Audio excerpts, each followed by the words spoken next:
questão do fundo de garantia, rapidamente também tocando, né, que é um ponto ainda não resolvido, porque o governo é tão bagunçado, a bagunça é tão grande, e dentro do Ministério da Economia. Esperava-se no início do governo, lá em janeiro, que o Ministério da Economia tivesse uma certa organização interna, mas não. Revelou-se que é uma bagunça como outras áreas do governo. Vide o episódio do Fundo de Garantia. A semana passada, no meio da semana, o governo disse que ia liberar o Fundo de Garantia. Vocês devem se lembrar, né? Disse que ia liberar o Fundo de Garantia. Muitas das pessoas que estão endividadas ficaram satisfeitas. Falaram, pô, nós vamos pagar nossas dívidas. Outros falaram, pô, vou comprar uma geladeira que precisa comprar, um fogão, coisas assim. No dia seguinte, voltou atrás. A pressão das construtoras foi muito grande, da Minha Casa Minha Vida, né? Falou, não. Aí o governo voltou atrás porque viu que não tinha dinheiro suficiente para investir no programa Minha Casa Minha Vida e para fazer as liberações. Ou seja, uma simples conta o Ministério da Economia não soube fazer. Olha a irresponsabilidade. Aí, para piorar a situação, no final da semana, e ele voltou a dizer no fim de semana a mesma coisa, ele resolveu atacar. Por que razão? O que ele ganha com isso? A multa de 40% do Fundo de Garantia. A multa do Fundo de Garantia era 10%. O Fundo de Garantia, vale destacar, nasceu no governo de Castelo Branco, 1966. O que acontecia até então? Depois de 10 anos, o trabalhador tinha estabilidade, não podia ser mandado embora, né? As coisas seriam, caso fosse, ia resolver na justiça trabalhista tal, e receber de indenização um salário por ano. Grosso modo, assim, de forma muito sintética. Veio o Fundo de Garantia e mudou. Acabou com a estabilidade, mas em troca, porque qual era a questão que se colocava? Muitas vezes você ia receber essa indenização, mas a empresa fechou. E aí você não tinha como receber. Aí criavam, abriu uma falência aí, o tempo ia, e você não recebia. Muitos casos ocorriam dessa forma. Então criou-se o Fundo de Garantia, que a longo prazo revelou-se correta a criação, apesar dos ataques que recebeu de muitas lideranças sindicais à época. Porque o dinheiro do trabalhador, ele acompanha mensalmente, tem um extrato que acompanha os depósitos realizados. E esses recursos são investidos em obras de infraestrutura, em especial, principalmente, por exemplo, no saneamento básico, habitação popular, etc, etc, etc. A partir de certo momento, você tinha, no caso de uma demissão sem justa causa, o pagamento de 10% de multa. O empregador pagava 10%. Durante os trabalhos da Assembleia Nacional Constituinte em 87 e 88, discutiu-se uma questão meio exótica, mas a Constituinte teve questões exóticas, de dar estabilidade não só ao funcionário público, mas ao trabalhador da iniciativa privada. O que, convenhamos, era um verdadeiro absurdo. Isso daí era um verdadeiro absurdo. O que acabou acontecendo? Em troca, para tirar esse absurdo da estabilidade da iniciativa privada, isso quem me contou foi um deputado constituinte que era da Comissão de Economia, né, no final, para resolver essa questão, então houve uma troca. Retira a estabilidade da iniciativa privada, em troca aumenta a multa de 10 para 40. Portanto, nada tem a ver, 40%, com o governo Fernando Henrique Cardoso, com o Dornelles, como o Bolsonaro disse. É incrível como ele desconhece o beabá da administração pública, ele não sabe nada. Ele não sabe nada. Ele é uma figura, momentos, patética, né? É chato dizer isso, a gente não diz isso com prazer, porque afinal ele é presidente do nosso país, mas ele não sabia, ele disse que o problema era do Fernando Henrique, nada disso. A questão da Assembleia Nacional, a questão da Constituição, que ele nunca leu, esse livro que ele nunca leu, ele não leu livro nenhum, mas ao menos da Constituição ele deveria ter lido. Então, portanto, e ele quer destruir um direito do trabalhador, e aí vem com uma bobagem, uma idiotia, que ultimamente tomou o Brasil. Qual é a idiotia? Tem poucos empregos, pois tem muitos direitos. Então, é necessário ter menos direitos para ter mais empregos. Isso é um absurdo. Isso é um absurdo. O problema do desemprego não advém dos direitos abusivos dos trabalhadores. Advém da crise econômica brasileira. É outra coisa. O governo não tem projeto para o país. Há 7 meses, qual é o projeto econômico do governo? Nenhum. Não tem nenhum. E aí ele começa a atirar nos direitos dos trabalhadores, que foram conquistados durante décadas, desde o começo do século passado, na luta histórica dos anarquistas em 1905, 6, 1917, das greves de 19. Lutas que hoje, se você que me ouve, me acompanha, tem jornada de trabalho reduzida, é graças àqueles da greve de 17.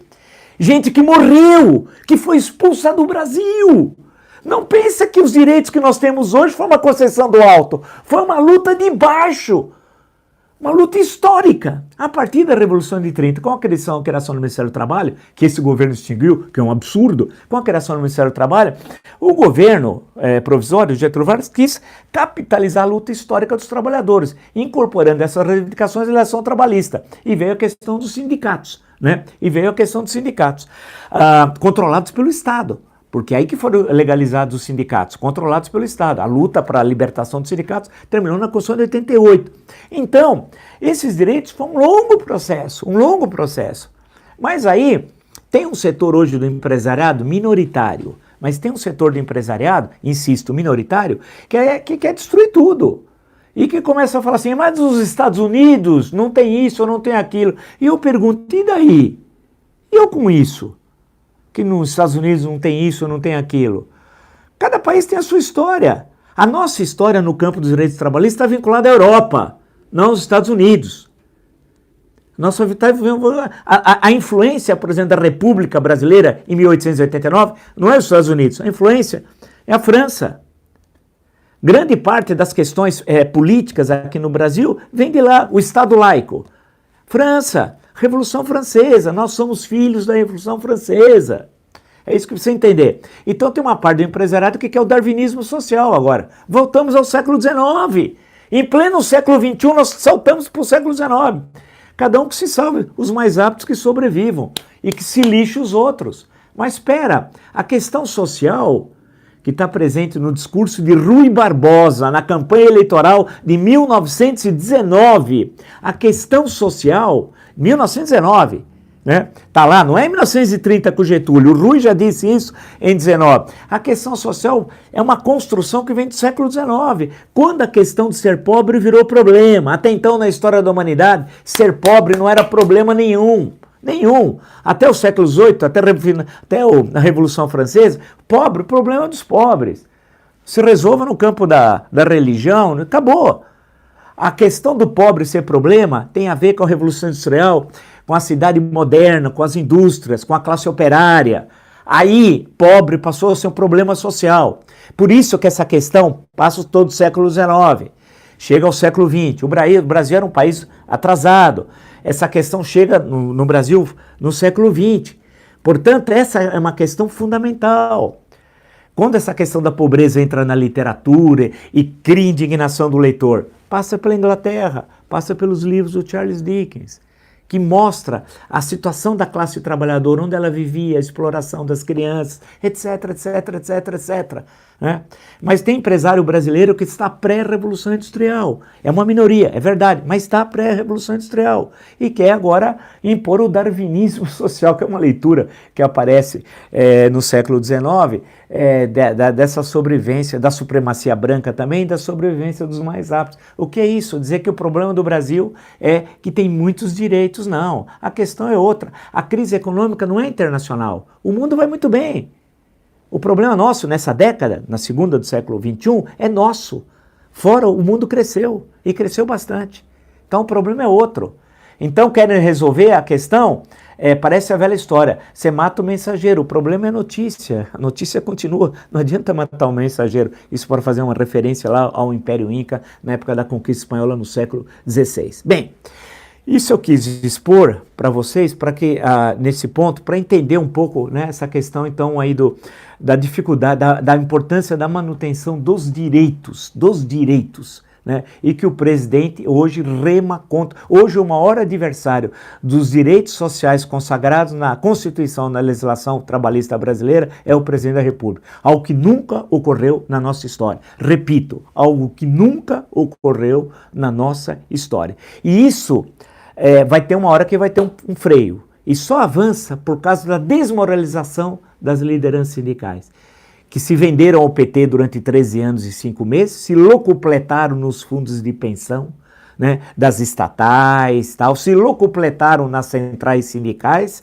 e esqueceram das lutas históricas dos trabalhadores. E hoje estão desmoralizados para frear esse avanço do darwinismo social.